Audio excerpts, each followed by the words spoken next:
Samwell labored under the burden of his own weight. They trekked for multiple days and nights. Sam only rode the steed during the bitter night hours, where he would gain just a few hours of broken sleep atop the horse. Ser Jorah refused the horse during the daylight hours, which meant their party moved at Ser Jorah's foot speed. Day and night they trekked closer to Eastwatch. Ser Jorah spoke true. Their travels were long, but it was over even terrain. After nearly a week, the top of the wall came into view, as did the smell of the sea. Another day and night it would take to reach the tunnel gate leading to Eastwatch itself. Samwell's ears perked up when he heard the familiar single horn blast signifying a ranger returning. Sam found it mildly amusing. Neither Ser Jorah or himself were ever rangers in the Night's Watch. The heavy portcullis slowly rose, revealing the watchman behind it. Please identify yourself. The watchman requested. As the visitors were surprised, Benjen had not already sent word of who they were. Ser Jorah Mormont of Bear Island, and Queensguard to Daenerys Stormborn. Ser Jorah replied, and the watchman's eyes then shifted over to Sam. Lord Tarly of Hornhill, former brother of the Watch, and sole survivor of our expedition. Welcome back to the Wall, my lords. I am Second Ranger Rory Cassell. The Lord Commander has been eager to hear from you. The watchman informed them, before continuing. First Ranger Stark sent word from Castle Black. He is riding here as we speak. Ser Jorah, the Lord Commander informs us you are unable to proceed past the wall.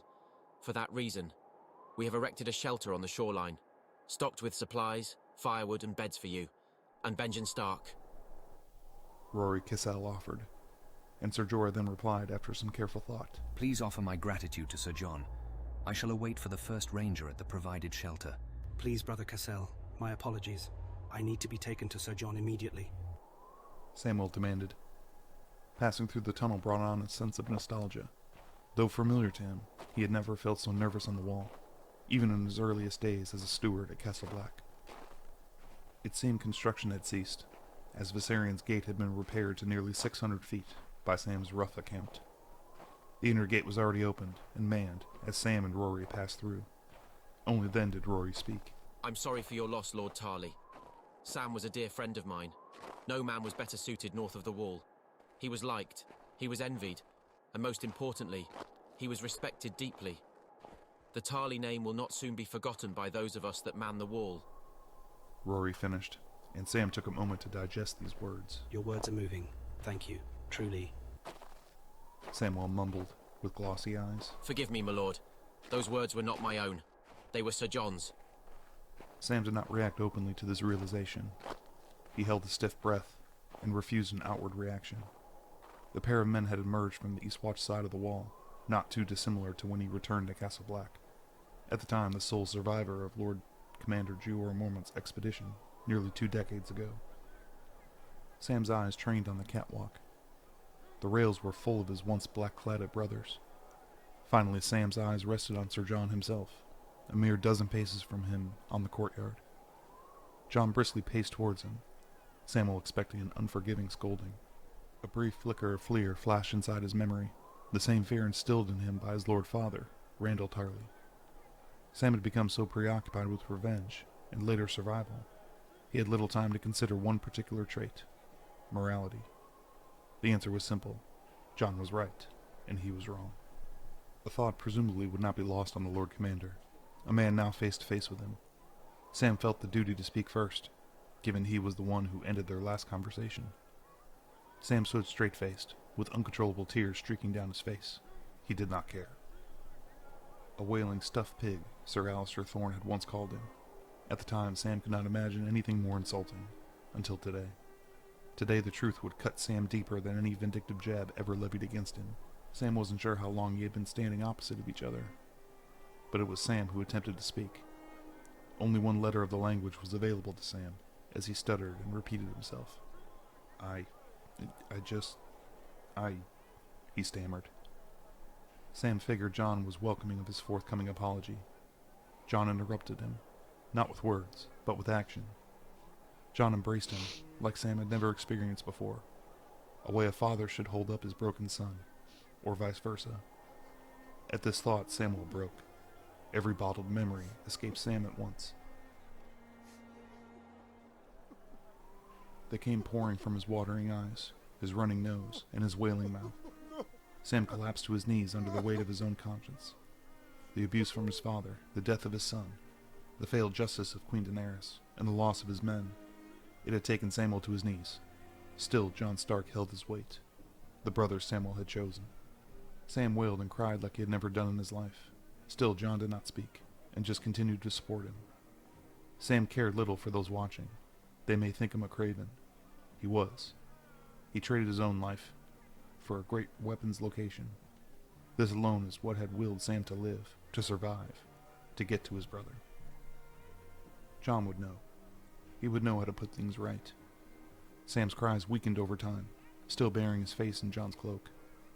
Once he had felt the strength to lift his head, he cleared his throat and collected himself. He then spoke softly. Jon, how is little Jon? Sam's weak voice cracked, and Jon returned an encouraging half-smile. He's safe.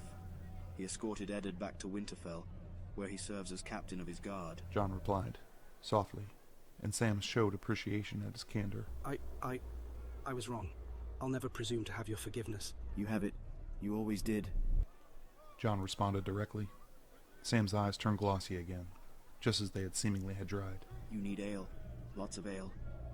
Jon smiled, as he patted Samwell on his back. The two proceeded through the courtyard and to the mess hall. Jon commandeered the table closest to the hearth. A pair of tankards met them there a few short moments later. Qyburn was the only other seated near them, although he refused refreshment. A young set of stewards brought plates of venison, potatoes, and blackened bacon. Samwell drank deeply, but refused to eat as of yet. Gilly has left the capital. She is in White Harbor, waiting for my sister's return. Once she does, they plan to sail to Eastwatch. Gilly's coming here? Sam asked, with wide eyes as he lowered his tankard. Jon nodded his head with a slight smile, obviously attempting to mask his curiosity over the events that brought Sam back to the wall. Sam, I'm glad to see you alive. What happened out there? Jon asked with sincerity, and Sam's eyes dropped to his tankard. The Warlock, the one Ser Jorah spoke of. He appeared at our camp, a day's march south of the Fist. He massacred my men, all of them. Sam wept, but attempted to swallow his emotion. How did you live?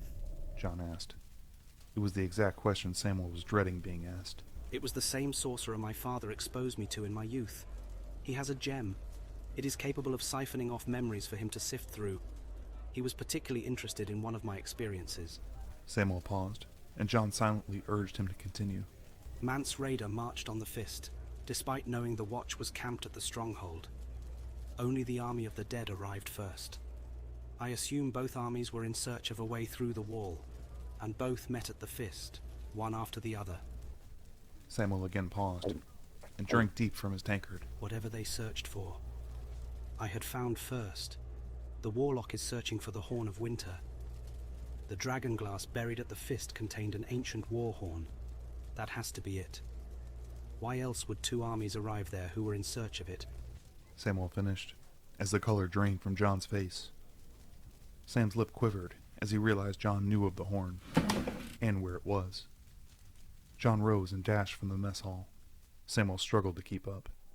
The Lord Commander barked orders and called for the first ranger. You know where it is? Sam accused, and Jon's face twisted to meet his eye.